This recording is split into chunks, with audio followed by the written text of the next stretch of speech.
36వ వచనము నేను చదువుతున్నా. కోపపడుడు గాని పాపము చేయకుడి. సూర్యుడు అస్తమించు వరకు మీ కోపము నిలిచి ఉండకూడదు. అపవాదికి చోటు ఇయ్యకుడి. ఇక్కడ అపవాదికి చోటియ్యకుడి.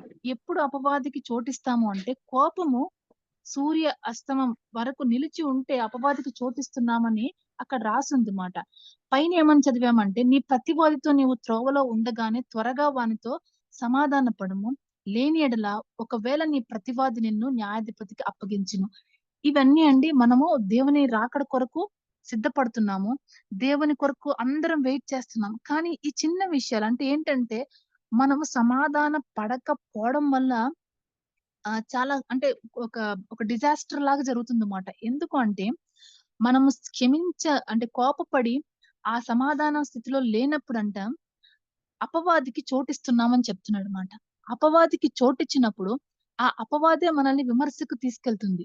ఎవరు తీసుకెళ్తారు అంటే యేసుక్రీస్తు యేసుక్రీస్తు మనల్ని విమర్శకు తీసుకెళ్ళడండి.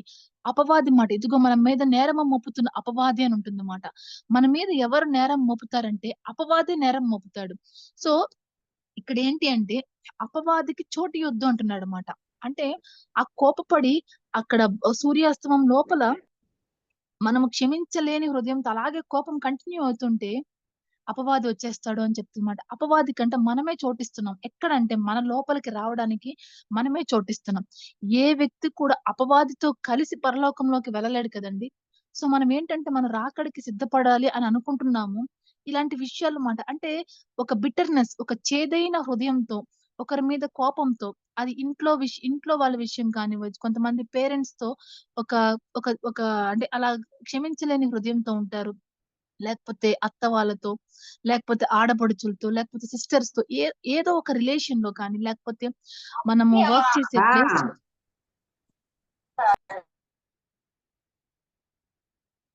మ్యూట్ చేసుకున్నారు ఏమో. మనం వర్క్ చేసే ప్లేస్‌లో కానీ, ఆ కఠినమైన హృదయంతో క్షమించలేని హృదయంతో మనం అలా కంటిన్యూ అయిపోతున్నప్పుడు, అదే ఒకవేళ మనది ఆఖరి రోజైనా, లేకపోతే దేవుడు ప్రభువు ఒకవేళ సడెన్‌గా వచ్చినప్పుడు, మనం అలాంటి హృదయాలతో ఉన్నప్పుడు ఖచ్చితంగా విమర్శకు లోనవుతాము. తర్వాత అక్కడ మనల్ని ఏం చేస్తదంటే, అక్కడ మనమేమంటే మనం పరలోకానికి వెళ్ళలేకపోవచ్చు మాట. ఈ చిన్న విషయాలు ఇక్కడే మనం సమాధాన స్థితిలో లేకపోతే దీనికి ఎందుకు అంటే, నేను అంటే కొన్ని కొన్ని విషయాలు అపవాదికి ఇంకా మనము ఈ లోకంలో ఉన్నప్పుడే ఇలాంటి హృదయాలు కంటిన్యూయస్‌గా మనం ఆ చేదైన వేతో, ఒక బిటర్‌నెస్‌తో, ఒక అన్‌ఫర్‌గివ్‌నెస్ హార్ట్‌తో మనం ఉండిపోయినప్పుడు మన హృదయంలో, మన శరీరాల్లో సాతానుకి చోటిస్తున్నట్లు మాట. దేవుడు చెప్తాడు తండ్రి వీరేమి చేయుచున్నారో వీరెరుగరు గనుక వీరిని క్షమించమని లూకా సువార్త మనం లాస్ట్ టైము శిలువ ధ్యానంలో చూసుకున్నామాట. 23, 24, 23 అధ్యాయం 24 వచనంలో యేసుక్రీస్తు అంతగా హింసించిన వారిని ఆ వస్త్రాలన్నీ తీసివేసి నేకెడ్‌గా ఆయన సిలువలో వేలాడదీసినప్పుడు ఆయనకి ఎలాగ మాట్లాడాలనిపించింది ఈ మాట. తండ్రి వీరేం చేయుచున్నారో వీరెరుగరు గనుక వీరిని క్షమించని చాలా ఈజీగా చెప్పినట్టు చెప్పాడుమాట. ఎందుకంటే అఫ్‌కోర్స్ దేవుడు కాబట్టి అంటాం మనం. కానీ మన పరలోక ప్రార్థనలో కూడా ఒకటుంటుంది. మా ఋణస్థులను మేము క్షమించినట్లు మా రుణములను క్షమించము. అంటే మా పాపాలను మేము అంటే మా ఇతరుల ఎడల మేము చేసిన పాపాలను మేము క్షమించుకుంటున్నాం. ఒకరి ఎడల ఒకరు క్షమించుకుంటున్నాం కాబట్టే నువ్వు క్షమించు. అంటే ఇండైరెక్ట్‌గా మనం దేవుడికి ఏం చెప్తున్నామంటే, మేము క్షమించకపోతే నువ్వు కూడా మమ్మల్ని క్షమించొద్దు అని మనమే చెప్తున్నాం మాట ఆ ప్రార్థనలో. మేము ఇతరుల పాపాలను క్షమించట్లేదు. ఇతరులు మేము ఫర్‌గివ్ చేయట్లేదు కాబట్టి మీరు కూడా మమ్మల్ని క్షమించొద్దు అని ఇండైరెక్ట్‌గా మనమే బిహేవ్ చేస్తున్నాం మాట అలాగా. సో, ఈరోజు చాలా సార్లు మాట. అంటే ఇంకొక వర్స్ కూడా నేను చదువుతాను. యాకోబు రాసిన పత్రిక 3 అధ్యాయము 13-18 వచనాల్లో కూడా ఈ విషయాలే రాసుంటది. సో, మీలో జ్ఞాన వివేకము గలవాడు ఎవడని ఉంటదన్నమాట. వాడు జ్ఞానముతో కూడిన సాత్వికము గలవాడై తన యోగ్య ప్రవర్తన వలన తన క్రియలను కనపరచవలెను. అయితే మీ హృదయములు సహింపననివి కాని మత్సరముతోనూ వివాదముతో ఉంచుకున్న వారైతే అతిశయపడొద్దు అంటున్నారన్నమాట. అంటే మత్సరంతో, ఒక వివాదంతో, ఒక ఆర్గ్యుమెంట్‌తో మన హృదయాల్లో ఒకరిని చూచినప్పుడు మనకి ఒక రకమైన మత్సరము, లేకపోతే ఒక రకమైన వివాదమే గుర్తొస్తుంది అంటే, మనం అతిశయపడకూడదు మాట. మనం పరలోకానికి దూరంగా ఉన్నట్లే. సో, ఈ వచనాలన్నీ మనకు తెలిసిన వచనాలే. కానీ ఇక్కడ నేను ఒక విషయం చెప్పాలనుకుంటున్నాను. ఎందుకు అంటే ఎప్పుడైతే దేవుడు మనల్ని క్షమిస్తున్నాడు కాబట్టి మనం ముందుకు వెళ్ళిపోతున్నామన్నమాట ప్రతిరోజు. సో, మనం క్షమించబడుతున్నాము. సో, సాతానికి, అపవాదికి మనము చోటివ్వట్లేదు మాట. ఎప్పుడైతే అంటే దేవుడు క్షమించకుండా మనమే అడ్డుకుంటాం మాట చాలా సార్లు. దేవుడు మనల్ని క్షమించకుండా మనమే అడ్డుగా ఉంటాం మాట. ఎలాగా అంటే మనం క్షమించకుండా వేరే వాళ్ళని. సో, అప్పుడు మన పాపాలు గూడా క్షమించబడవు. ఎప్పుడైతే మన పాపాలు క్షమించబడవో, అప్పుడు మనము అపవాదికి చోటిస్తాము. అపవాది మన లోనికి రావడానికి మనం చోటిస్తాం మాట. అపవాది ఏంటంటే అండి, అపవాది దొంగ. దోచుకుంటాడు. వాడు నాశనం చేయడానికొస్తుంటాడన్నమాట. దొంగ దోచుకోవడానికి, నాశనం కలగజేయడానికి వస్తాడు. మన బాడీలోకి మనమే చోటిచ్చినప్పుడు మనల్ని నాశనం చేస్తాడన్నమాట. ఒక బిటర్‌నెస్‌తో మనమున్నప్పుడు అపవాది మాట తెలియని ఒక రోగం కింద, తెలియని ఒక వ్యాధి కింద రావడానికి అపవాదే మాట. సో, మనం అనుకుంటే ఈ రోగం ఎందుకొచ్చింది అనుకుంటాం కొన్నిసార్లు. ఇదెందుకు ఇలా వస్తున్నాయి నాకెందుకిలా నేను సఫర్ అవుతున్నాను అన్నప్పుడు ఎక్కడో మనమే అపవాదికి చోటిస్తాం మాట. చాలా సార్లు అనుకుంటాము క్రైస్తవులం ఏమనుకుంటామంటే, దేవుడు నన్ను ఏదన్నా రోగమొచ్చినప్పుడు వెంటనే ఏమనుకుంటామంటే, దేవుడు నన్ను అదేంటి ఆహ్, చెక్కుతున్నాడు, లేకపోతే దేవుడు నన్ను పరీక్షిస్తున్నాడు. ఇలాంటి వర్డ్స్ చాలా యూజ్ చేస్తాం కానీ కొన్ని సార్లు మనం అబ్జర్వ్ చేస్తే మనమే ఎక్కడో అపవాదికి చోటిచ్చుంటాం మాట. ఎక్కడో అపవాదికి చోటిచ్చి, మనమే ఏమైపోతామంటే, దేవుడు ఆ టైంలో మనతో ఉంటాడంటే, మనతో ఉంటాడండి ఖచ్చితంగా. దేవుడెప్పుడు నిన్ను విడువను, ఎడబాయను అంటాం. కానీ మనమేమవుతుంటామంటే, ఈ క్షమించలేని హృదయంతో అపవాదికి చోటిచ్చి, అపవాదికి ఎప్పుడైతే చోటిస్తామో, ఒకసా ఒక ఒక ఒక వ్యక్ ఒక ఒక స్పిరిట్ కాదండి. వాడంటే కొన్ని దురాత్మలను తీసుకొస్తాడంట కొన్ని సార్లు తనతో పాటు. సో, మనమే చోటిస్తూ, మనమే ఏం చేస్తుండంటే, మన దేవుడు చెప్తుంటాడు ఎఫెసీయులకు రాసిన పత్రిక 6వ అధ్యాయంలో, మనం పోరాడేది శరీరులతో కాదు మాట.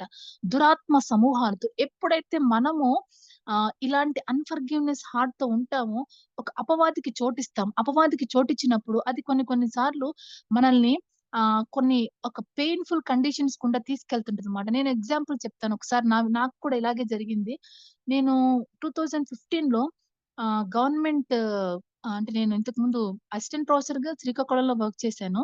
3 ఇయర్స్ వర్క్ చేశాను. తర్వాత నాకు గవర్నమెంట్ పోస్టింగ్ కాకినాడలో ఇచ్చారన్నమాట. 2015లో ఇచ్చారు. సో, నేను అప్పటికే ఆల్రెడీ 3 ఇయర్స్ అక్కడ వర్క్ చేసి వచ్చానన్నమాట. అక్కడ కాంట్రాక్ట్ బేసిస్ కాబట్టి నా సర్వీస్ రెగ్యులరైజ్ అవ్వలేదు. సో, అది నాకు లాస్ అయింది. నేను మళ్ళా ఇక్కడ కొత్తగా ఫ్రెష్‌గా అసిస్టెంట్ ప్రొఫెసర్‌గా నేను కాకినాడ వచ్చానన్నమాట. సో, కాకినాడ వచ్చినప్పుడు చూస్తే అక్కడ హెచ్ఓడి చాలా టఫ్‌గా ఉన్నారు. అంటే మనం అంటే మన ఈ వర్క్ ఎంత చేస్తున్నా కానీ, ఎన్ని క్లాసెస్ తీసుకుంటున్నా, ఇంకా అనవసరమైన వర్క్ అంతా ఇచ్చేస్తున్నారన్నమాట నాకు. ఆ రికార్డ్స్ తర్వాత ఎప్పుడో 1979 ఆ డేటా అంతా రాయమంటున్నారన్నమాట. ఆ టైం నుంచి ఇంతవరకు ఏం జరిగిందో, స్టాక్ రిజిస్టర్ అవన్నీ పాడైపోయినయి అవన్నీ రాయమంటున్నారన్నమాట. అసలు నాకు కొంచెం ఏంటి నా వర్క్ ఇది కాదు కదా! అని కొంచెం లోపల ఫ్రస్ట్రేట్ అవుతున్నాను. మరలా చాలా సార్లు నేను అడిగేద్దాము ఈ వర్క్ నాది కాదు కదా! అని నేను చాలా సార్లు అనుకుంటున్నానన్నమాట. కానీ ప్రేయర్ చేసుకున్నప్పుడు దేవుడు నాకు కామ్‌గా ఉండమని చెప్తున్నాడన్నమాట. అలా కామ్‌గానే ఉంటున్నాను కానీ నేను లోపల తెలియకుండా ఒక వేదనగా ఎళ్ళిపోతున్నానన్నమాట. సో, వర్క్ స్ట్రెస్ చాలా ఎక్కువైపోయింది. తర్వాత నాకు తెలియకుండా వాళ్ళు వాళ్ళెలా చేసేవాళ్ళంటే హెడ్ వాళ్ళు ఎక్కువ వర్క్ ఇచ్చేయడము, తర్వాత ఊరికనే అరవడం మాట. ఇలా అరుస్తున్నప్పుడు నాకు తెలియకుండా నాలో ఒక బిటర్‌నెస్ డెవలప్ అయిపోయిందన్నమాట. నేను క్షమించలేని హృదయంతో వెళ్ళిపోతున్నాను. అలాగా జాయిన్ అయిన ఒక 4, 5 మంత్స్‌కే నేను చాలా సఫర్ అయ్యానన్నమాట వాళ్ళతో. ప్రభు దగ్గర ప్రార్థన చేస్తున్నాను గానీ, ప్రభా ఏంటి అంటున్నాను. దేవుడేమో పై అధికారికి లోబడి ఉండు అంటున్నాడు మాట. సో, లోబడి ఉండమని చెప్తున్నప్పుడు నేను కామ్‌గా ఉంటున్నాను కానీ నా హృదయంలో చాలా స్ట్రగుల్ గుండా వెళ్ళాల్సొచ్చింది. ఏంటి ప్రభా ఇంత వర్క్ చేస్తున్నా గానీ, వాళ్ళకెందుకింత కఠినంగా ఉంటున్నారు? నేను కంటిన్యూయస్‌గా వర్క్ చేస్తున్నాను. వాళ్ళ దగ్గరికెళ్లి చెప్పాలనిపిస్తుంది. చెప్పలేకపోతున్నాను. దేవుడు చెప్పొద్దంటున్నాడు కాబట్టి అని. సో, కానీ తెలియకుండా నాలోనే ఒక ఒక బిటర్‌నెస్ మాట. వాళ్ళని క్షమించలేకుండా అయిపోయాను. వాళ్ళని చూడాలనిపియట్లేదు. వాళ్ళ దగ్గరికి వెళ్ళాలనిపియట్లేదు. అలాగ నాకు ఇద్దరి మీద అలా ఉండిపోయిందన్నమాట. సో, అది నెలలు నెలలుగా అలా ఉండిపోయి నేను వెళ్తున్నాను కానీ ఫ్రీగా ఉండలేనన్నమాట. అలా ఉన్నాను. సో, నాకు తెలియకుండా సడెన్‌గా ఏమైందంటే ఆహ్, 2016 జాన్వరిలో సివియర్ ఆర్థరైటిస్ మాట. అంటే నా ఏజ్‌కి నాకొచ్చిన ఆర్థరైటిస్‌కి అసలు సంబంధం లేదు మాట. ఎలా అయిపోయిందంటే నేను కూర్చోలేకపోతున్నాను. అసలు ఒక్క అడుగు నడవలేకపోతున్నానన్నమాట. ఒక 5 డేస్ లీవ్ పెట్టాను. 5 డేస్ లీవ్ పెట్టాను. గోడ పట్టుకొని నడవడానికి కూడా చాలా కష్టమైపోయిందన్నమాట.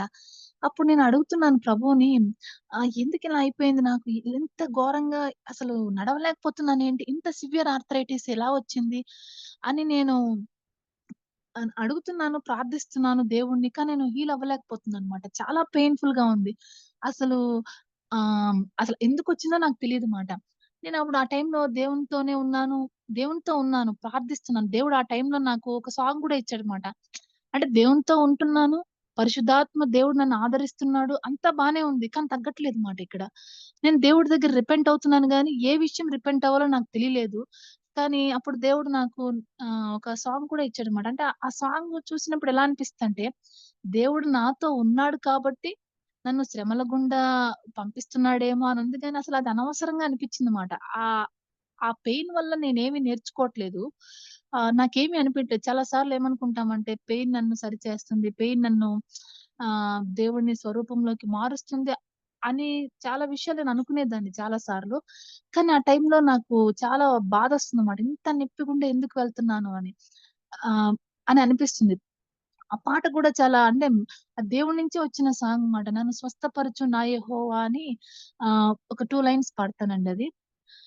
నన్ను స్వస్థపరచు నా యెహోవా నీకై చూచే నా కన్నులు నన్ను ఎత్తుకోను నా తండ్రి నీకై చాచే నా చేతులు నీ ప్రేమే యేసుగా నన్ను చేరెనే ఆ ప్రేమే సిలువపై మరణించెనే నీ ప్రేమే ప్రేమగా నన్ను చూచెనే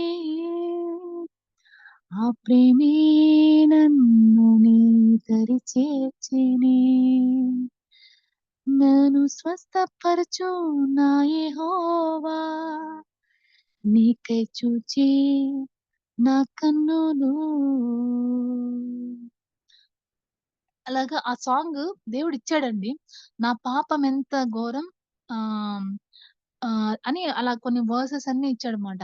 నా రోగమెంత భారం అని అలా కొన్ని వర్సెస్ అలాగా నాకు గుర్తు రావట్లేదు ఆ సాంగు. ఆ సాంగ్స్ అలా ఇచ్చినప్పుడు నేనేమనుకుంటున్నానంటే, దేవునితో నేను దగ్గరగానే ఉన్నాననుకుంటున్నాను. దేవునికి ప్రార్థిస్తున్నాను.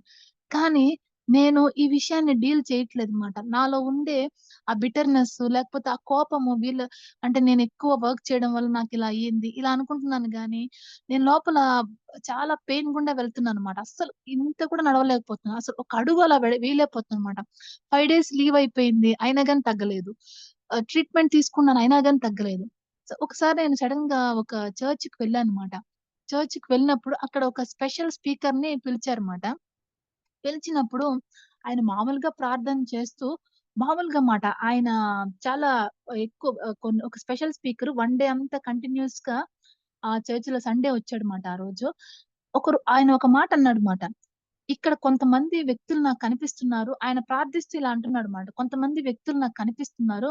వాళ్ళ ఏజ్‌కి సంబంధం లేకుండా ఆర్థరైటిస్‌తో సఫర్ అవుతున్నారు. ఒక బిటర్‌నెస్, ఒక అన్‌ఫర్‌గివ్‌నెస్ హార్ట్‌తో వాళ్ళుండడం బట్టి వాళ్ళు సఫర్ అవుతున్నారు ఈరోజు. కొంతమంది క్యాన్సర్స్‌తో సఫర్ అవుతున్నారు. ఇలాగ మీరెప్పుడైతే ఆ క్షమించే హృదయం దేవుడి దగ్గర రిపెంట్ అవుతారో, మీరు స్వస్థత పొందుతున్నారు అని దేవుడు చెప్తున్నాడు అని ఆ వ్యక్తి అలా చెప్తున్నాడన్నమాట. వ్యక్తి అలా చెప్పగానే నాకది చాలా టచ్ అయింది. ఎందుకంటే నా ఏజ్‌కి సంబంధం లేకుండా నేను ఆర్థరైటిస్ సఫర్ అవుతున్నాను. సో, నాకనిపించింది ఇది నా కోసమే. అప్పుడు నాకు దేవుడు ఆ వ్యక్తుల్ని చూపిస్తున్నాడన్నమాట. నువ్వు డిపార్ట్‌మెంట్‌లో ఈ వ్యక్తులు నువ్వు క్షమించలేని హృదయంతో ఉన్నావు అని నేనెప్పుడైతే అవును కదా! అని నేను రిపెంట్ అయ్యానన్నమాట. ప్రవ్వా తెలియకుండా నా హృదయంలో ఇంతగా వీళ్ళతో ఉన్నాను అని, ఇంతగా నేను క్షమించలేని హృదయంతో ఉన్నాను అన్నప్పుడు, వెంటనే నేనెప్పుడైతే ఒప్పుకున్నానో, దేవుడు నాకు విడుదలిచ్చాడుమాట. నాకర్థమైంది. సో, డెవిల్ ఎలాగ ఎంటర్ అవుతదో నాకప్పుడు అర్థమైందన్నమాట. కొన్ని సార్లు మన ఆత్మలో మనకు కొన్ని విషయాలు తెలిసుంటాయి గానీ, మనం వెలిగింపబడి ఉండంమాట ఆ ఏరియాస్‌లో.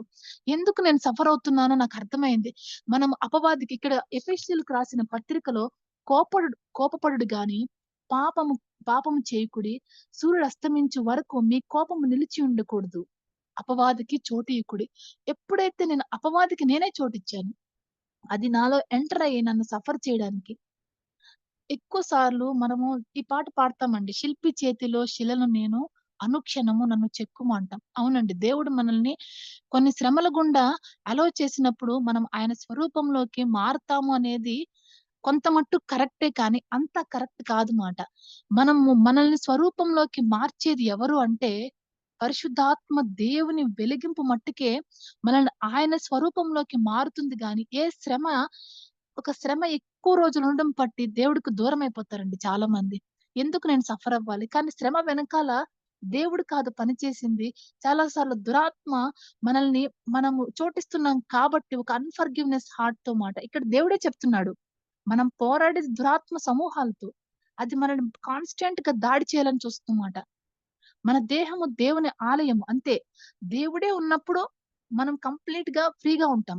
ఎప్పుడైతే అపవాదికి చోటిస్తున్నామో ఇలాంటి విషయాలను బట్టి, ఆ దేవుడు మనల్ని స్వస్థపరుస్తాడు. ఆయన పొందిన దెబ్బల్లో మనకి స్వస్థత అన్నీ ఉంటాయి కానీ, ఎక్కువ హీలింగ్ పొందుకోలేకపోతాం మాట. ఎందుకంటే ఇలాంటి విషయాలన్నమాట. ఇలాంటి విషయాలతో అలాగే మనం ఉండిపోయి పరలోకంలోకి వెళ్ళలేమండి. ఒక దురాత్మ మనల్ని చోటిచ్చి మనము అన్‌ఫర్‌గివ్‌నెస్ హార్ట్‌తో దేవుడే చెప్తున్నాడు. నువ్వు నీ సహోదరునికి విరోధం ఏమైనా అంటే అతనికి విరోధంగా అనిపిస్తే నీకు కాదు మాట. అంటే మనకు కాదు. మనం విరోధంగా ఉంటే మనం దేవుడినడిగి క్షమించుకోవాలి. కానీ అతను కూడా మనల్ని చూచి అయ్యో! ఇతను నన్నిలా చేసాడు కదా! అని అతను బాధపడినా మనమే ఎళ్లి అడగాలి మాట.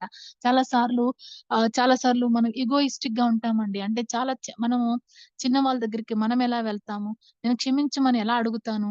వాళ్ళే కదా తప్పు చేశారు. వాళ్ళే కదా ఇలా చేశారు అనుకుంటాం. కానీ మనము బలిపీఠం మీద సజీవ యాగంగా సమర్పించుకోనంత సేపు ఈ స్ట్రగుల్ ఉంటద్దండి. ఎప్పుడైతే ఆహ్, మనం నిజంగా యథార్థంగా సజీవ యాగంగా ఎప్పుడైతే ఎప్పుడు సమర్పించుకున్నామో అప్పుడే చనిపోతాం మాట ఇగోకి కూడా. ఒకరిని క్షమించమని అడగడానికి టైం పట్టదు మనకి. అక్కడ మనము ఆ గ్యాప్ తీసుకోమాట. ఈరోజు దేవుడు మనల్ని క్వెషన్ చేస్తున్నాడు. ఏ హృదయం అయితే కొంతమంది ఒకే కుటుంబంలో ఉంటారు గానీ, క్షమించుకోలేని హృదయాలతో ఉంటారన్నమాట. మాట్లాడుతూనే ఉంటారు గానీ కొలీగ్స్‌తో, కానీ క్షమించలేని హృదయాలుంటాయి. ఈ హృదయం ఎక్కడున్నా కానీ మనం సరిచేసుకోవాలి.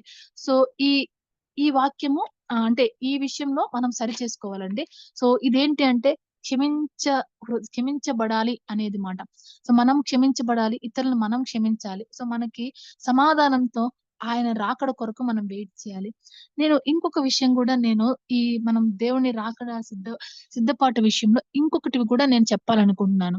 సేమ్ ఇలాగే ఏంటి అంటే లాస్ట్ టైమ్ మనం చూసాం మాట. బుద్ధిగల కన్యకలు, బుద్ధి లేని కన్యకలు మత్తయి సువార్త 25 అధ్యాయంలో వాళ్ళంటారు, "మీతో మీకు మాకు ఇది సరిపోదు." అంటే అనుకున్నాం ఆ రోజు.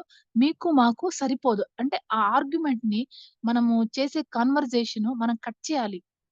విపరీతమైన ఆర్గ్యుమెంట్స్‌లోకి వెళ్ళినప్పుడు మన ఆత్మీయ స్థితిని మనము దిగజార్చుకుంటామని మనం చూచాం మాట. అక్కడే కింద వాళ్ళంటారు, "మీకు మాకు సరిపోదు. ఇది చాలదేమో. మీరు అమ్మవారి యొద్దకు పోయి కొనుక్కోండి" అని చెప్తారుమాట. వారు కొనుక్కొనబోచుండగా పెండ్లి కుమారుడు వచ్చానుంటుంది. అంటే ఇక్కడ అమ్మవారి యొద్దకి వెళ్ళండి అంటున్నారు. ఈ అమ్మవారు ఎవరో ఒక్కసారి మనం చూద్దామండి. అంటే మనం ఏంటి అంటే మనం మనం ఎలాగున్నాము? మనం ఏం కొనుక్కోవాలి? ఏం కొనుక్కొని మనం సరిచేసుకోవాలి. మన ఆత్మీయ జీవితంలో మనం వెలిగింపబడాలి అంటే, మనం అమ్మవారి దగ్గరికి వెళ్లి కొనుక్కోమంటున్నారన్నమాట. అమ్మవారు ఎవరు అనేది ప్రకటన గ్రంథము మూడో అధ్యాయము 14-18 వచనం వరకు మనకు తెలుసండి. అక్కడ లవొదికయ సంఘం గురించి దేవుడే మాట్లాడుతుంటాడన్నమాట. లవొదికయ సంఘం గురించి ఇక్కడ మాట్లాడుతూ, ఆ లవొదికయ సంఘంలోనివన్నీ చెప్తుంటాడు. మనకు తెలుసు. అక్కడ నువ్వు దిగంబరుడివై ఉన్నావు. నేను అది చదువుతానండి. ఆ వర్సెస్ నేను చదువుతాను. ఒక్కసారి లవొదికయ సంఘంతో దేవుడు ఏం చెప్తున్నాడో నేను కొన్ని విషయాలు చెప్తాను. ఆమెన్ అనువాడును నమ్మకమైన సత్యసాక్షియు దేవుని సృష్టికి ఆది అయిన వాడు చెప్పు సంగతులేవనగా, నీ క్రియలను నేనెరుగుదును. నీవు చల్లగానైనను, వెచ్చగానైనను లేవు. నీవు చల్లగానైనను, వెచ్చగానైనను ఉండిన మేలు. నీవు వెచ్చగానైనను, చల్లగానైనను ఉండక నులివెచ్చగా ఉన్నావు కనుక నేను నిన్ను నా నోటి నుండి ఉమ్మివేయనుద్దేశించి ఉన్నాను.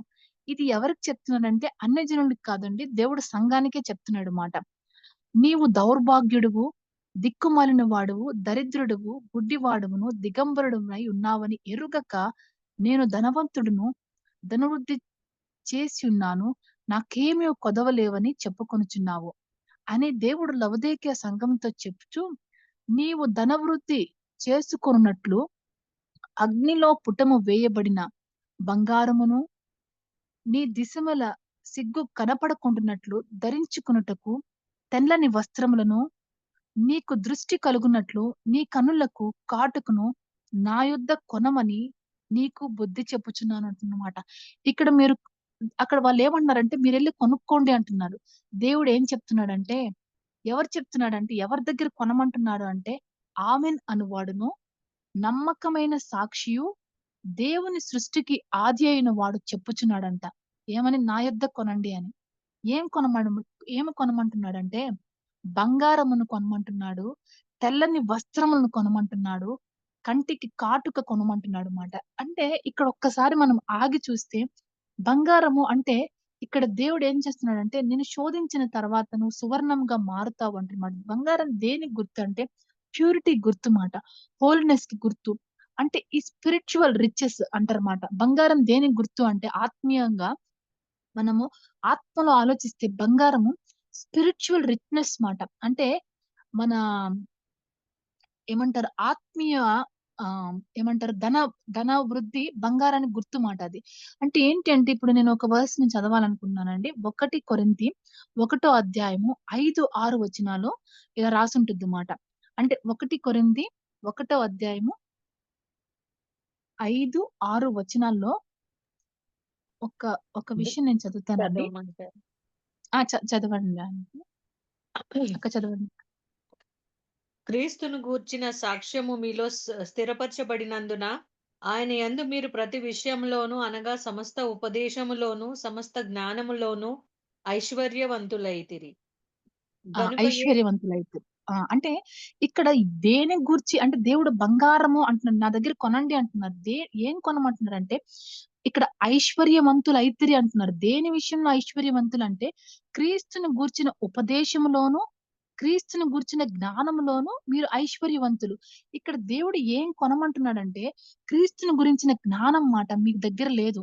నా దగ్గరికి రండి నేనిస్తానంటున్నాడు మాట. సో, అది మనం కొనాలి. ఇప్పుడు వాళ్ళెళ్లి మీరు అమ్మవారి దగ్గరికి వెళ్లి కొనుక్కోండి అంటే, మనకేం కావాలి అంటే, క్రీస్తుని గురించిన జ్ఞానం లేదు మాట. క్రీస్తుని గురించిన ఉపదేశం లేక, మనం చాలా విషయాలు నులివెచ్చని స్థితిలో ఉంటున్నాం. నులివెచ్చని స్థితిలో ఉంటున్నాం. ఇంకొకటి ఏంటి అంటే, తెల్లని వస్త్రాలు మాట. తెల్లని వస్త్రాలు దేనికి గుర్తు అంటే, రైచియస్‌నెస్ అంటే నీతి. మన నీతి ఎవరు అంటే ఆయనే. మన నీతి ఆయనే.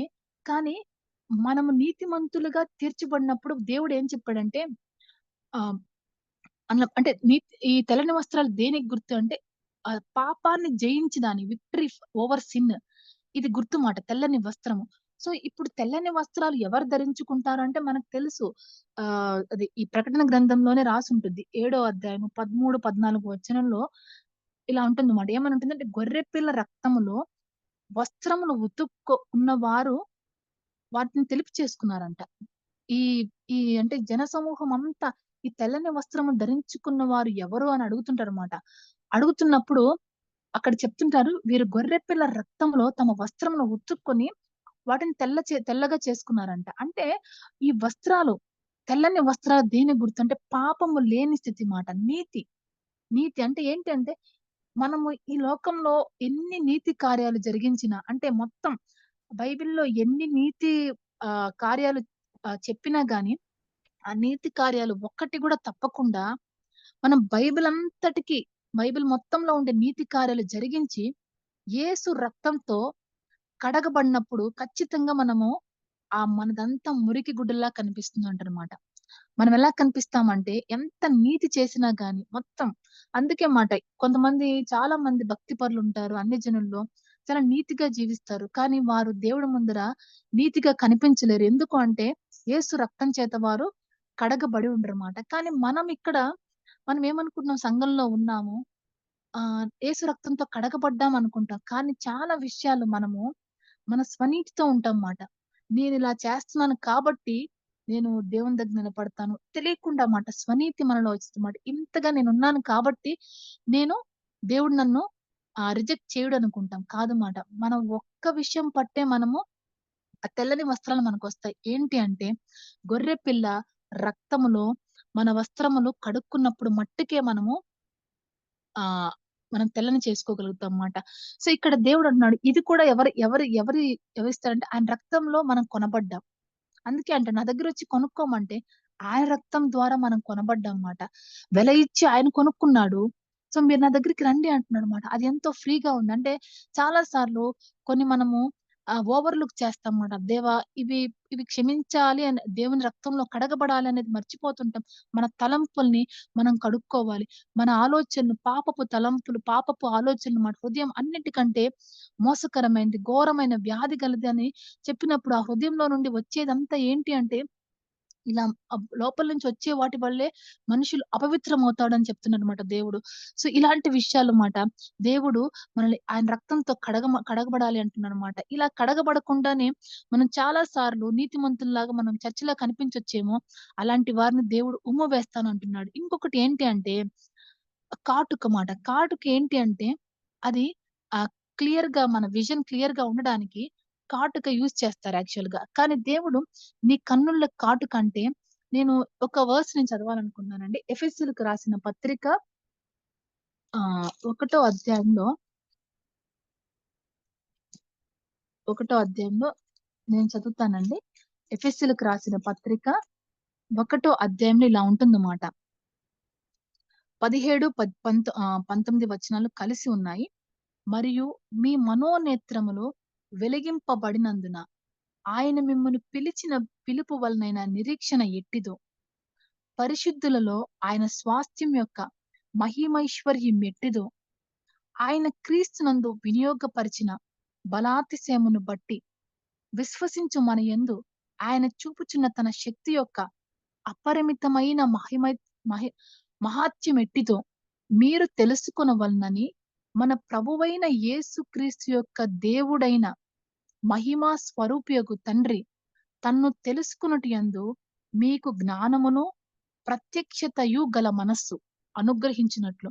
అంటే జ్ఞానమును ప్రత్యక్షతయు గల మనస్సు అంటే మనోనేత్రం అంటే ఆహ్, ఇది ఏమంటారంటే ఒక అండర్‌స్టాండింగ్ హార్ట్‌నే మనము మనోనేత్రం అంటున్నాం మాట. అండర్‌స్టాండింగ్ హార్ట్ అంటే దేవుని యొక్క జ్ఞానం, క్రీస్తు యొక్క జ్ఞానం. ఆయన ఎంత అంటే ఆ మహిమా స్వరూపి క్రీస్తును మృతుల్లో నుంచి లేపిన దేవుని యొక్క శక్తి మాట మనలో కూడా పనిచేస్తుంది అంటున్నాడు. క్రీస్తుని ఏ శక్తి అయితే ఆహ్, ఒక డెడ్ బాడీ లాగా ఆ యొక్క సమాధిలో ఉన్న డెడ్ బాడీ అంటే క్రీస్తు యొక్క బాడీ లోనికి పునరుద్ధాన శక్తి వెళ్లి ఏదైతే క్రీస్తును లేపి ఆయన కుడి పార్శ్వమందు కూర్చుందో అదే క్రీస్తు యొక్క శక్తి, అదే ఆ యొక్క ప్రభావమే, ఆ పునరుద్ధాన శక్తి మనలో పనిచేస్తుందని చెప్తున్నాడు మాట. అంటే మనలో కూడా అలాంటి శక్తి తన శక్తి యొక్క అపరిమితమైన మహాత్యం ఎట్టుదో మీరు తెలుసుకొనవలెనని. అంటే మనలో కూడా సేమ్ విశ్వసించిన వారిలో పనిచేస్తుందంట. అంటే క్రీస్తు ఎలాగైతే ఉన్నాడో అలాంటి ఆ యొక్క ఆత్మ మనలో కూడా ఉండి మనల్ని జీవింప చేస్తుంది. సో, ఈ యొక్క ప్రత్యక్షత గల మనస్సు మాట. ఆ జ్ఞానము, ప్రత్యక్షత గల మనస్సు అంటే ఇది చాలా మన మనోనేత్రమును వెలిగిస్తుందన్నమాట. ఇది ఎవరిస్తారంటే దేవుడే మనల్ని మన మనోనేత్రమును వెలిగిస్తది. ఇది కూడా మనం ఎక్కడ తీసుకోవాలంటే క్రీస్తు అంటే మనం చాలా సార్లు అనుకుంటాం పరిశుద్ధాత్మ మీ దేహము దేవుని వలన మీకు అనుగ్రహింపబడి మీలో ఉన్న పరిశుద్ధాత్మకు నిలయమైన మీరెరుగరా అని అంటాం ఈజీగానే. అంటే పరిశుద్ధాత్మ దేవుడే మనలో ఉంటున్నట్లు మనం చూస్తాం మాట చాలా సార్లు. కానీ ఇక్కడ యోహాను సువార్త 17 అధ్యాయము 20-21 వచనాల్లో ఇలా రాసుంటుందన్నమాట. యేసుక్రీస్తు సిలువకు వెళ్ళే ముందు ఈ మాటలు చెప్తుంటాడు. ఏమని చెప్తుంటాడంటే, "నీవు నన్ను చదవమంటారా? పంపి" ఆహ్, చదువుతారా అంటే? ఆ! 17, 20 నుంచి కదండీ! 20 నుంచి. మరియు నీవు నన్ను పంపితివని లోకము నమ్మునట్లు తండ్రి, నాయందు నీవును నీయందు నేనును ఉన్నలాగున వారును మనయందు ఏకమై ఉండవలెనని వారి కొరకు మాత్రం నేను ప్రార్థించుటలేదు. వారి వాక్యము వలన నా యందు విశ్వాసముంచు వారందరూ ఏకమై ఉండవలెనని వారి కొరకు ప్రార్థించుచున్నాను. ఓకే.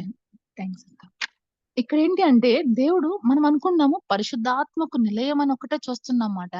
కానీ ఇక్కడ దేవుడు యేసుక్రీస్తు ఏమంటున్నాడంటే, తండ్రి నా యందు నీవును, నీ యందు నేను ఉన్నలాగున వారును మన యందు ఏకమై ఉండవలెనని వారి కొరకు మాత్రమే నేను ప్రార్థించట్లేదు కానీ, వారి ప్రార్థనల వల్ల నా యందు విశ్వాసం ఉంచి వారందరూ అంటే మనమందరం కూడా ఏకమై ఉన్నాం. ఎవరిలో ఏకమై ఉన్నాము?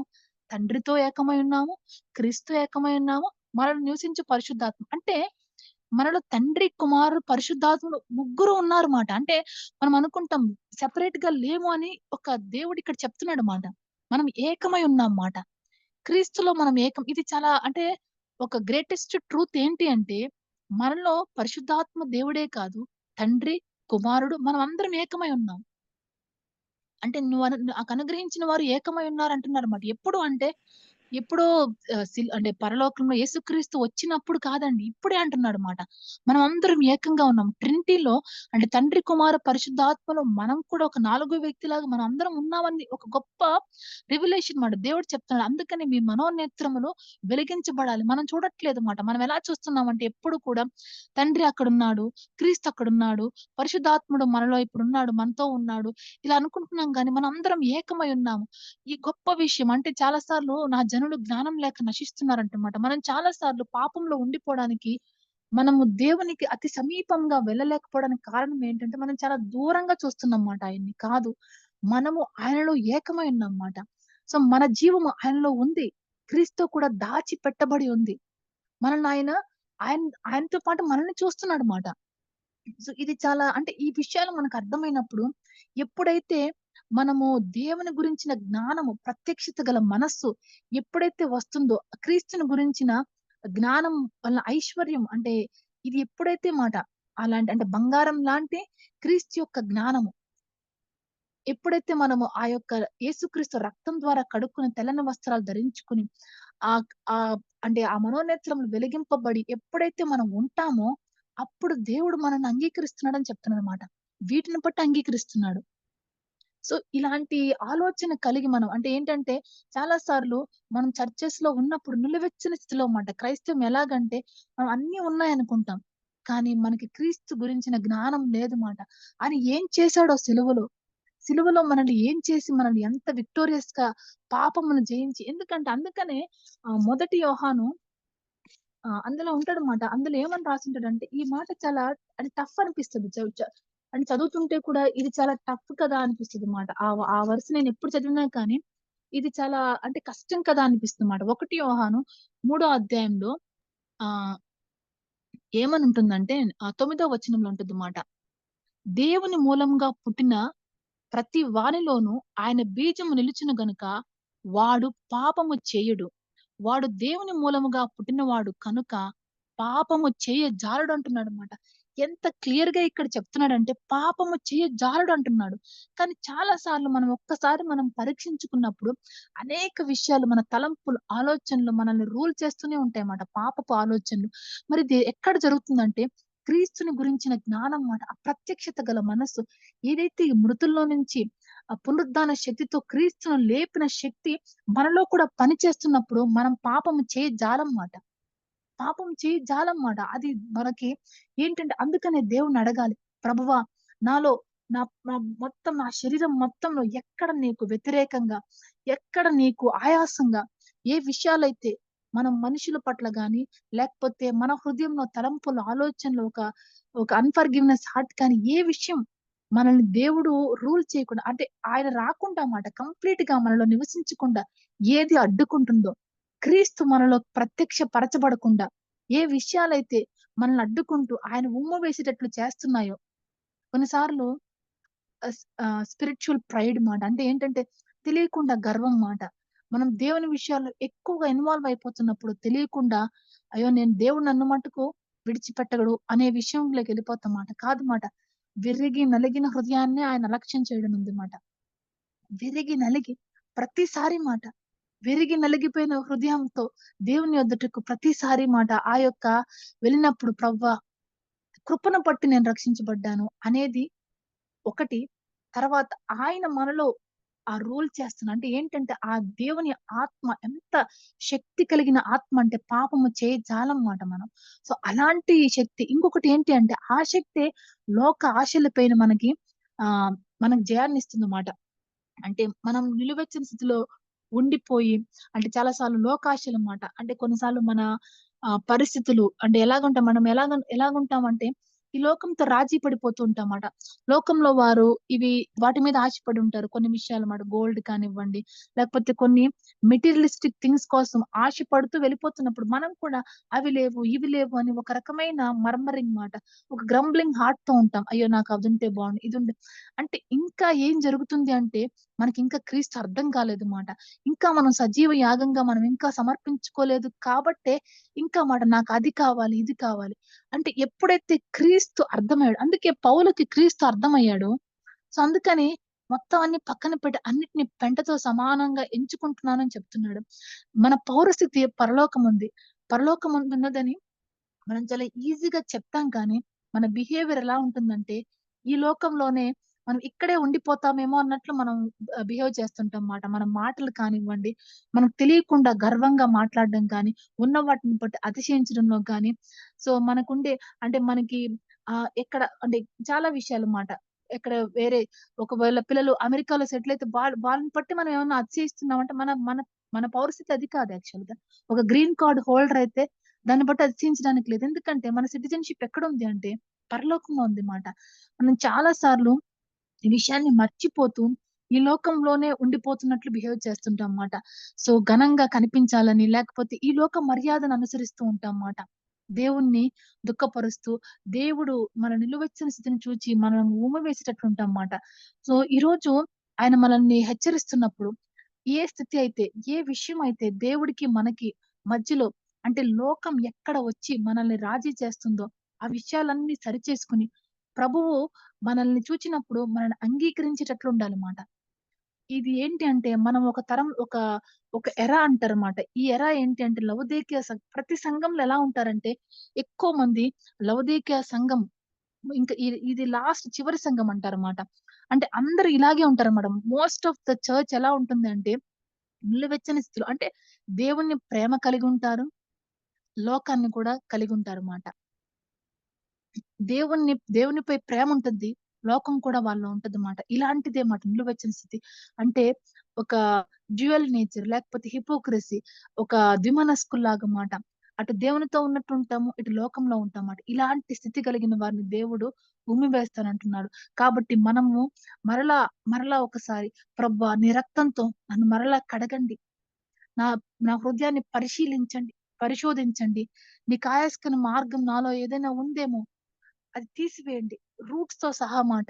మనలో ఏది కూడా ఆయనొచ్చినప్పుడు మనం తెల్లని వస్త్రాలు ధరించుకొని, ఆయన ఎదుట ఆయన జ్ఞానం కలిగి మాట, మనోనేత్రములు వెలిగింపబడి, ఆ క్రీస్తు మనల్ని మన హృదయాల్లో మనం నివసించాలన్నమాట కంప్లీట్‌గా. చాలా సార్లు ఈ లోకపు విషయాలు బాధపడుతుంటామాట. అయ్యో! ఇది లేదే, అది లేదే అన్నప్పుడు. కానీ ఎప్పుడైతే పరిశుద్ధాత్మ దేవుడు మన హృదయాల్లో ఉన్నప్పుడు, ఆయన ఎంత అద్వితీయమైన దేవుడు, క్రీస్తు ఎంత శక్తిగల దేవుడు, ఆయన మన కోసం ఇలా వచ్చాడనే జ్ఞానం ఎప్పుడైతే మనకు కలుగుతుందో, ఆయన ఆయన్ని మనము ఆరాధించగలుగుతాం. ఈ లోకంలో ఆయన్ని మట్టుకే ప్రేమించగలుగుతాం మాట. అంటే నా విషయంలో కూడా నేనొకటి చెప్తాను. అంటే నేను అంటే ఒక 2 ఇయర్స్ బ్యాక్ ఈ విషయం జరిగింది మాట. అంటే ఇది నేను క్లోజ్ చేస్తాను ఈ విషయం చెప్పి. నేను అంటే ఈస్టర్ ఆ టైంలో మాట ఆ సమయంలోనే ఇది కూడా. అప్పుడేంటి అంటే నేను అప్పుడు ఈ టాబ్లెట్స్ వాడుతున్నానన్నమాట. ఏదో ప్రెగ్నెన్సీ కోసం అలాగా. డాక్టర్ ఏదో చెప్తే కొన్ని వేసుకున్నట్టున్నాను. తర్వాత కొన్ని మంత్స్ అలా వెయిట్ చేశాను. తర్వాత నాకు డిలే అయిందనుకుంటా డేట్. అప్పుడు నేను వెయిట్ చేస్తున్నానన్నమాట. చేస్తున్నప్పుడు చాలా ఈగర్‌గా వెయిట్ చేస్తున్నాను. ఆ టైంలో మళ్ళీ డిసప్పాయింట్ అంటే కరెక్ట్‌గా ఈస్టర్ ఆ టైంలోనే చాలా డిసప్పాయింట్ అయ్యానన్నమాట. అడుగుతున్నానన్నమాట ఆ దేవుడిని. అడుగుతూ నేను చర్చికి వెళ్తున్నాను. ఈస్టర్ సండే ఆ రోజు. వెళ్తున్నప్పుడు అంటే నేను దేవుడిని అడుగుతున్నానన్నమాట. అయ్యో! ఇంతగా వెయిట్ చేశాను గదా! ప్రవ్వా ఈ టైంలో అని నేనిప్పుడు ఎలా నిన్ను ఆరాధించగలుగుతాను? ఒక పెయిన్‌తో నిన్ను ఆరాధించగలుగుతానా? అని అంటే దేవుడి ఎదుట నా హార్ట్‌ని ఓపెన్ చేశానన్నమాట. ఏంటి ప్రవ్వా అంటే నేను పైకి నవ్వుతూ ఉన్నా గాని లోపల దేవునితో నాకి జరుగుతుందన్నమాట. ప్రవ్వా నేనింతగా అంటే ఇది ఒక లోకపు విషయం మాట ఇది యాక్చువల్‌గా చెప్పాలంటే. ఇది మామూలుగా అంటే ఇది లోక సంబంధమైన విషయం కోసం నేను దేవుడి దగ్గర అడుగుతున్నాను. నేనెలా ఆరాధించగలగాలి అని అంటున్నానన్నమాట దేవుడిని. ఒక పెయిన్ ఉంది నాలో. నేనెలా ఆరాధించగలగాలి అని నేను అడుగుతున్నప్పుడు దేవుడండి చాలా మంచివాడు మాట. ఆయన ఆయన అంటే "నువ్వు పాపం చేస్తున్నావు. నీ హృదయం చాలా చెడ్డగా ఉంది." అలా దేవుడు ఏమనట్లేదండి. నేను లోపల హృదయంలో బాధపడుతున్నానన్నమాట. బాధపడుతున్నప్పుడు ఒక మెల్లని వాయిస్ అండి. అది ఎలాగంటే ఒక వాయిస్ నాకు వినిపించిందన్నమాట. నేనలా వెళ్తున్నాను చర్చికి వెళ్తున్నాను. ఇంకా చర్చ్ ఇంకా రీచ్ అవ్వలేదు మాట. ఒకటే అడుగుతున్నాను. నేనెలా ఆరాధించగలను అని. అప్పుడు దేవుడండి ఒక మాట అన్నాడు మాట లోపల నుంచి. 10 10 మంది కుమారుల కంటే నేను శ్రేష్ఠుని కానా అన్నాడు మాట. అసలు అవ్ అవ్ అవ్ ఆ మాట వినంగానే నాకెంత బాధేసిందంటే, అయ్యో! 10 మంది కుమారుల కంటే నేను శ్రేష్ఠుని కానా? దేవుడేంటి ఇలాగంటాడా దేవుడు? అది నాకు హన్నా విషయంలో ఎల్కానా ఆ మాట అన్నట్టు తెలుసు కానీ, ఇది పరిశుద్ధాత్మ దేవుడిలా అంటున్నాడని నాకు అప్పుడే అర్థమైందండి. సో, నాకు ఆ రోజు నేను చాలా లోపల 10 మంది కుమారుల కంటే దేవుడు శ్రేష్ఠుడు కదా! నిజమే కదా! అని నేను అనుకుంటున్నప్పుడు నాలో నుంచి ఒక సాంగ్ వచ్చిందన్నమాట. అదే ఒక సాంగ్ లాగా అయిందన్నమాట. ఆ సాంగ్ నేను పాడి నేను ఇది ఎండ్ చేయాలనుకుంటున్నానండి.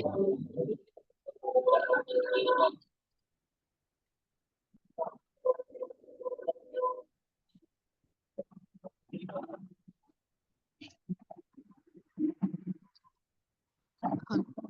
లేదు. కుమారి రత్నం మ్యూట్ చేసుకోండి. అమ్మ అరుణా సురేష్ కుమారి రత్నం ప్లీజ్. చేసుకోమని చెప్తున్నాక నేను కుమారి రత్నంకి. ఆ టైంలో అంటే పరిశుద్ధాత్మ దేవుడు నాలో నుంచి మాట అంటున్నాడు. 10 మంది కుమారుల కంటే నేను శ్రేష్ఠుని కానా అన్నప్పుడు. సో, అదే ఒక సాంగ్‌లా అయిందన్నమాట. ఒక చిన్న ఆ వర్స్ నేను పాడి నేను ఎండ్ చేస్తానండి.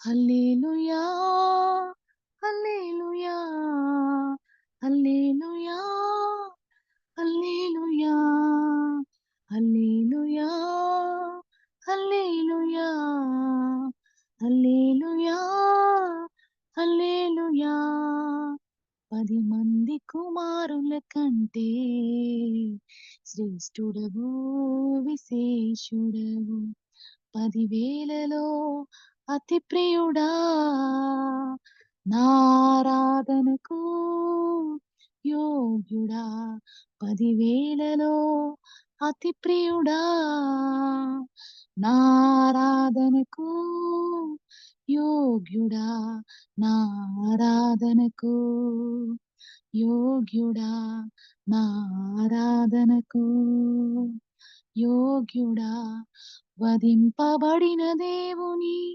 గొర్రెపిల్ల ఆరాధింతును దినమెల్లా వధింపబడిన దేవుని గొర్రెపిల్ల ఆరాధింతును దినమెల్లా నా ఆరాధనకు యోగ్యుడవు నా స్తుతులకు పూజ్యుడవు నా ఆరాధనకు యోగ్యుడవు నా ఆరాధనకు యోగ్యుడవు.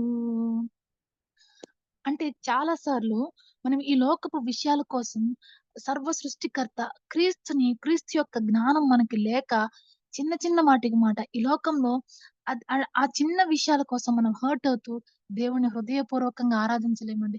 దేవుని అంటే ఏదో కావాలని చెప్పి, ఏదో అంటే రాలేదని చెప్పి, ఏదో మన జీవితాల్లో లేదు అని చెప్పి మనం ఆరాధించకుండా ఆగిపోతుంటాం మాట. కాదు మాట. క్రీస్తుని గురించిన జ్ఞానం ఎప్పుడైతే పరిశుద్ధాత్మ దేవుడు 10 మంది కుమారుల కంటే ఆయన శ్రేష్ఠుడని ఎప్పుడైతే ఆ యొక్క రివల్యూషన్, ఆ యొక్క నాలెడ్జ్ దేవుని యొక్క జ్ఞానం నాకు అర్థమైంది కాబట్టి నాకెప్పుడు ఇంకా ఆ విషయంలో నేను అంటే దేవుడే నాతో మాట్లాడాడు ఈ విషయంలో అన్నప్పుడు ఆహ్, ఎప్పుడైతే ఆ విషయంలో నాకు వచ్చిందో నేను కామ్ అయిపోయానన్నమాట. సో, చాలా సార్లు ఇలాంటి విషయాలన్నమాట క్రీస్తుని గురించిన జ్ఞానము మనకు తెలిసినప్పుడు మనము లోక విషయాలకు దూరమైపోయి ఆయన వైపు చూస్తూ మనము ఎలా ఉంటామంటే దేవుని ఎలాగైతే ఇష్టపడుతున్నాడో మనము అలా ఉంటాం మాట. సో, మన మన దీపాలప్పుడు మనము అలాంటి విషయాలతో దేవుని జ్ఞానంతో మనం వెలిగించుకొని ఆయన రాకడ కొరకు మనం సిద్ధపడతాం. లేకపోతే ఇంకా ఈ లోకంలో ఇంకా అదేదో కావాలని చెప్పి మనం అలా ఉండిపోతాం మాట. సో, ఈరోజు మనం 2 విషయాలు అంటే ఏంటి అంటే దేవుని దగ్గర మనం కొనుక్కోవాలి. ఏంటి అంటే మనము ఆ క్రీస్తుని గురించిన జ్ఞానం మనం తెలుసుకోవాలి. ప్రత్యక్షత మనకు కావాలి. అలాంటి యేసుక్రీస్తు రక్తం చేత కడగబడి, మన మనోనేత్రములు వెలిగింపబడి, మనం ఒక దేవుని యొక్క అంటే క్రీస్తు యొక్క సమాధానంతో మనం ఉన్నప్పుడు ఆయన రాకడ కొరకు మనం ఖచ్చితంగా సిద్ధపడి ఆయన మనల్ని పిలిచినప్పుడు నమ్మకంగా మనం ఆయన ఎదుట మనం కనపడగలుగుతాం మాట. సో, ఈరోజు ఈ సమయాన్ని ఇచ్చినందుకు దేవునికి వేలాదిస్తులు స్తోత్రం చెల్లించుకుంటూ మరి ఇచ్చిన అవకాశాన్ని బట్టి ఆంటీ వాళ్ళందరికీ అలాగే స్త్రీల సమాజానికి నేను వందనాలు తెలియజేసుకుంటూ ఈ వాక్యాన్ని ఎండ్ చేస్తున్నానండి. May God bless this word. చాలా వందనాలమ్మా, చాలా చక్కగా చెప్పావమ్మా. మరి అపవాదికి చోటు ఉంది అనే అదే అంశాన్ని తీసుకొని నిజమే మనం ఏ విధంగా మరి ఆత్మీయంగా ఎన్నిసార్లు మరి అపవాదికి చోటు ఇస్తూ ఉంటాం కదా. మన నీతి క్రియలన్నీ ఎలా ఉంటాయి, మురికి గుడ్డల్లాగా ఉంటాయి అనేసి, మరి దేవుని మూలంగా మనం పుట్టిన వారు పాపం చేయరని, మరి పాపం చెయ్యజాలడు. మనం అప్పుడప్పుడు ఆత్మీయ గర్వం కూడా మరి పొందుతుంటాం కదా. క్రీస్తుని నమ్ముకున్న బిడ్డలకు ఆత్మీయ నేను బాగున్నానులే, చక్కగా ఉన్నానులే, ఆత్మీయంగా ఉన్నానులే, ప్రార్థనలో ఉన్నానులే అని ఆత్మీయ గర్వం కూడా అప్పుడప్పుడు మనల్ని సైతాను శోధిస్తుంటుంది.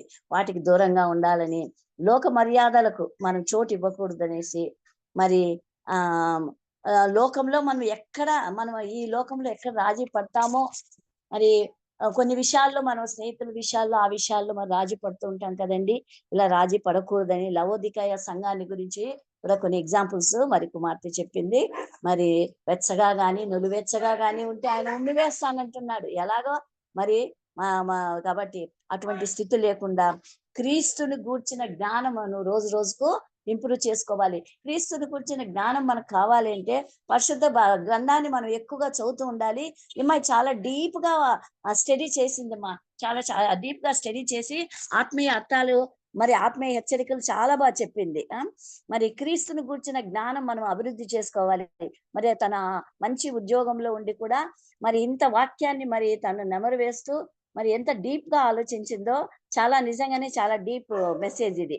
సమాధానము మరి మనం ఆయనతో సమాధాన పడాలి, మరి రాకడ కోసం ఎదురు చూడాలి, మన ఆత్మీయ జీవితాన్ని చివరి వరకు కాపాడుకుంటూ మరి ఈ లోకంలో మరి అతిశయించకుండా మనల్ని మనం తగ్గించుకొని ఆయన రాకడ కోసం మనం ఎదురు చూసే వారంగా ఉండాలి.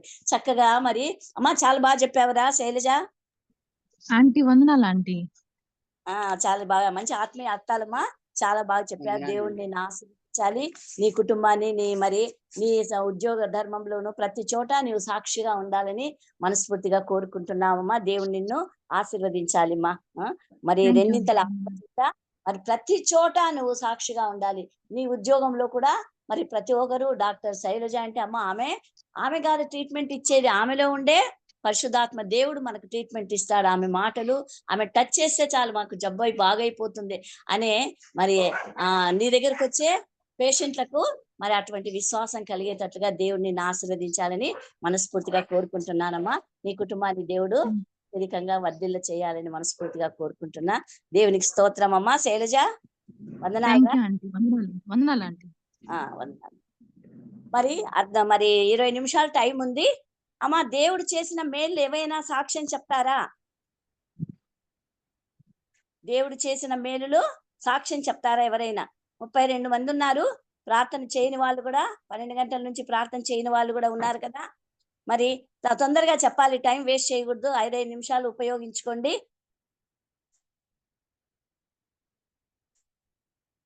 ఏం మాట్లాడరమ్మా, ఎవరు మాట్లాడుకుంటున్నారు? నా మాటలు వినిపిస్తున్నాయి కదా? వినిపిస్తున్నాయా ఆంటీ? చెప్పండి ఏమా మరి వరలక్ష్మి, వనజ, వేదారాజ్, రేచేల్ చెప్పండి మా. దేవుడు మీకేమి మేలు చేయలేదా? సాక్ష్యాలు చెప్పండి మా. లేదంటే ఇంతవరకు 12 నుంచి ప్రేయర్ చేయని వాళ్ళు మరి ప్రార్థన చేయండి. ప్రార్థన అంశాలు కూడా మరి మరి యాంటీ కరప్షన్ బిల్ విషయంలో మరి కెజమ్మ గారు చెప్పారు కదా, 30వ తారీఖున ఉంది. మరి ఆ విషయంలో ఇంకా మరి దేవుని సేవ చాలా పోరాడుతున్నారు. దేవుని చిత్త ప్రకారం సక్సెస్ అయ్యేటట్లుగా ప్రార్థన చేయండి. తర్వాత కళ్యాణ్ దుర్గలో అనంతపూర్ గాస్పుల్ ఆల్ చర్చి తరపున ఈ రోజు రేపు జరుపుతున్నారమ్మా. దేవుని నామానికి మహిమకరంగా అనేక మంది పిల్లలు వచ్చి మరి VBS సక్సెస్ అయ్యేటట్లుగా కూడా ప్రార్థన చేయండి. ప్రశాంత్ బాబు అనే అబ్బాయికి టంగ్ క్యాన్సర్ ఉందంట. మరి టంగ్ క్యాన్సర్ మరి టంగ్ ను దగ్గర ఆపరేషన్ కూడా చేశారని విన్నాము. మరి దేవుని కృప వల్ల మరి ఆ క్యాన్సర్ మరి అది జనరేట్ కాకుండా మరి అది బాగైపోయేటట్టుగా ప్రార్థన చేద్దామండి. తర్వాత ప్రియ విషయంలో కూడా మరి ప్రార్థన చేద్దామండి. మరి ప్రెగ్నెంట్ అన్నారు, 4th month ప్రెగ్నెంట్ అన్నారు. మరి దేవుడు ఆమె గర్భాన్ని ఆశీర్వదించాలని, మరి ఎటువంటి లోపం లేకుండా చక్కటి మరి సమయానుకూలమైన గర్భఫలం దేవుడు అనుకూలపరచాలని మనం ప్రార్థన చేద్దాం. కొండమ్మ కోడలు ఆదిలక్ష్మి రక్షణ కోసం ప్రార్థన చేద్దామండి. మరి ఆమెలో గడ్డ ఉంది, అదేదో పెయిన్ ఉంది, కానీ అదేమి చెడుదేమి కాదు అని చెప్పారట. ఆదిలక్ష్మి, కొండమ్మ గారి కూతురు ఆదిలక్ష్మి. తర్వాత మరి ఇంకా ఎవరికైనా అవసరతలు ఉంటే చెప్పండి, అవి కూడా మనం ప్రార్థనలో మరి 10th క్లాస్ ఇంటర్ ఫెయిల్ అయిన పిల్లలు మరి ఎగ్జామ్స్ రాస్తారేమో, మరి ఆ పిల్లల కోసం కూడా ప్రార్థన చేయండి. మరి ఇప్పుడు ఫెయిల్ అయిన పిల్లలు డిసప్పాయింట్ కాకుండా మరి ఆ పిల్లలను ధైర్యపరిచేటట్లుగా తల్లిదండ్రులు కూడా ప్రోత్సహించేటట్లుగా మరి ప్రార్థన చేయండి మా. వందనాలక్క. చెప్పండి మా. నా పేరు పద్మ అక్క. మా కోడలు మాధవి అక్క, తన ఆరోగ్యం కోసం ప్రేయర్ చేయండి అక్క. తల దిమ్ముగా ఉండి తిరుగుతా ఉన్నట్టు ఉందంట.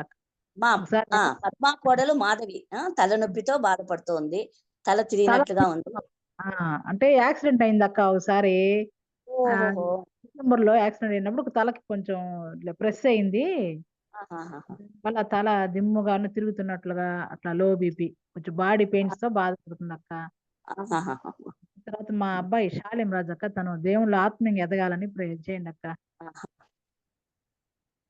మా విన్నారు కదా మరి పద్మ గారి మరి కోడలు మాధవి విషయంలోను, మరి కుమారుడు శాలిం రాజు గారి రక్షణ విషయంలోను మరి ప్రార్థన చేయండి. మరి యాక్సిడెంట్ అయినప్పుడు మరి తలకు మరి కనిపించండి, ఏదో మరి పైకేమో బాగానే ఉంటుంది, లోపల ఏమైందో మనకు తెలియదు, కానీ అప్పుడప్పుడు నొప్పిగాను కొంచెము బాధగా ఉంటుంది. మరి దేవుని హస్తం చేత తాకి మరి సంపూర్ణమైన ఆరోగ్యం వచ్చేటట్లుగా ప్రార్థిద్దామండి. ఈ రోజు మరి జూబ్లో పార్టిసిపేట్ చేసిన అందరినీ దేవుడు ఆశీర్వదించాలి. ప్రార్థించిన వారందరూ ఆశీర్వదించాలి. అందరి కోసం ప్రార్థన చేద్దామమ్మా. సాక్ష్యం చెప్తారా, ప్రార్థన చేస్తారా? ఎవరు ప్రార్థన చేయాలనుకుంటున్నారో మీ పేరు చెప్పండి మా. మీరు చెప్పకుంటే నేనే చెప్పేస్తాను పేర్లు. మీకు ఇంట్రెస్ట్ లేదా ప్రేయర్ చేయడానికి? దానమ్మ, డెబోరా, కొండమ్మ, కుమారి గోల్డ్, మణిమాల, మీరేం ప్రార్థన చేయరా? మార్గరెట్, రేచల్, సంధ్య. అక్క వందనాలు అక్క, నేను ఉదయం చేశాను అక్క. మరి చేయని వాళ్ళు ఎవరైనా ఉంటే చెప్పండి మా. చేయని వాళ్ళు వరలక్ష్మి, వేదరాజ్, ఆంటీ సావిత్రి